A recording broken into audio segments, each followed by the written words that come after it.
Hello दोस्तों, राधे राधे। आप सभी लोगों को पंच भीखू की हार्दिक शुभकामनाएं या और भीष्म पंचक की भी हार्दिक शुभकामनाएं और देव उठने की भी एकादशी की भी हार्दिक शुभकामनाएं।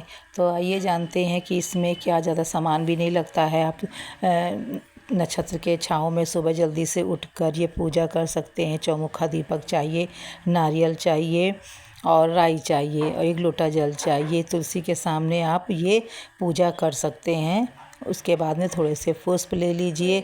अब वो पूरा महीना जो लोग कार्तिक स्नान नहीं कर पाते, किसी वजह से नहीं हो पाता है, तो ये लोग मौका मिला है 5 दिन का, जो आप लोग व्रत भी रख सकते हैं, ये पूजा पाठ भी कर सकते हैं।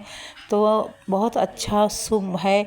तो ज़रूर से ज़रूर करिए। इसमें जोत जलाइए, दीपदान करिए, गंगा स्नान तक व्रत रखिए, पूजा पाठ करिए। बहुत ही शुभ उत्तम है और ज़रूर से ज़रूर करना चाहिए। कहाँ से करना चाहिए तो और इसकी विभिन्न कहानियाँ हैं भीष्म की, कहाँ से अर्घ देना चाहिए, कहाँ से पूजा करनी चाहिए। तो ये सब अभी हम बताएंगे आपको कथा के माध्यम के द्वारा। बहुत सरल विधि है। तुलसा में पूजा ज़रूर से ज़रूर करिए आप सभी लोग। भीष्म पंचक की कथा।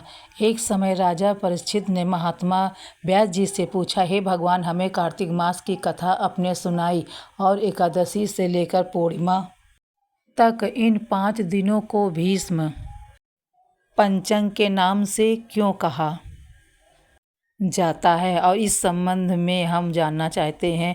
और इन 5 दिनों के व्रत करने वालों को क्या लाभ होता है। महात्मा व्यास जी ने कहा, हे परीक्षित, सुनो। कुछ समय पहले पुरी में बहुत ही निर्धन सोमेश्वर नाम का ब्राह्मण रहता था। उसका शरीर बहुत ही कमज़ोर था, परंतु वह भगवान विष्णु का भक्त था। कार्तिक मास में वह रोज़ गंगा स्नान करता और भगवान विष्णु का पूजन करता। पर एक दिन वह शरीर से पीड़ित होते हुए भी गंगा स्नान के लिए गया, पर उससे घाटों की सीढ़ियाँ उतरी नहीं जाती थी। किसी तरह वह उतरकर गंगा जी तक पहुँच ही गया और गंगा स्नान कर वहीं पर बैठकर संध्या उपासना करने लगा। वहीं पर वृद्ध ब्राह्मण के रूप में भगवान अपने भक्त पर कृपा करने के लिए बैठे हुए थे। भगवान ने ब्राह्मण को बड़े कष्ट में देकर उससे पूछा, हे ब्राह्मण, तुम्हारी स्थिति तो स्नान करने की नहीं है, फिर भी तुम ऐसी अवस्था में भी स्नान के लिए आए हो।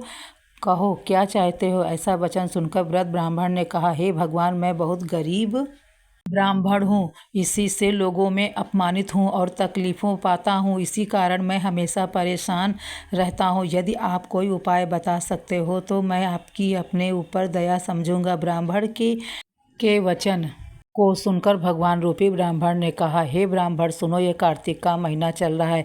इसमें शुक्ल पक्ष की एकादशी से लेकर पूर्णिमा तक जो ये 5 दिन हैं, इनको भीष्म पंचक के नाम से पुकारा जाता है। 5 दिनों में तुम गंगा के पुत्र महात्मा भीष्म को जलदान दो और गंध अक्षत पुष्प से उनका पूजन करो और भगवान विष्णु की पूजा तुलसी पुष्प आदि से करो। इससे तुम्हारा सब कष्ट दूर हो जाएगा और तुम अंत में विष्णु लोक में निवास करोगे। हे ब्राह्मण, महाभारत की लड़ाई में जब महात्मा भीष्म सरसैया पर सोए हुए थे, उस वक्त अपने प्रिय अर्जुन को उन्होंने सब प्रकार का राजधर्म, व्यवहार धर्म, ज्ञान धर्म कहा था। उस समय अर्जुन के सखा कृष्ण वहीं पर थे। जब भीष्म से कृष्ण ने कहा कि हे पितामह, जो मनुष्य कार्तिक मास की शुक्ल पक्ष की एकादशी से लेकर पूर्णिमा तक तुम्हारा नाम से जल देगा और आपकी पूजा करेगा, वह पूजा मैं स्वीकार करूंगा और उसके सब कष्ट दूर करूंगा। अतः ये ब्राह्मण, तू ही भीष्म पंचक में महात्मा भीष्म का पूजन कर। इसके